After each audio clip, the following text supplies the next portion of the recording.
पाकिस्तान का literacy rate 62% से भी ज्यादा।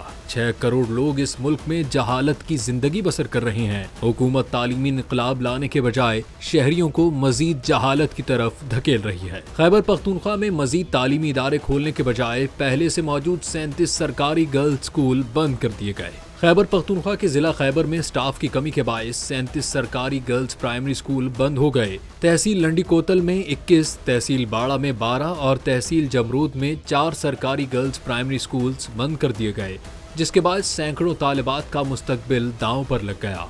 जराये का बताना है कि दूर दराज इलाकों में खवातीन असातिज़ा ड्यूटी नहीं करती और मकामी सतह पर खवातीन असातिज़ा की कमी है, जिसके बायस तालीमी इदारे बंद हो गए।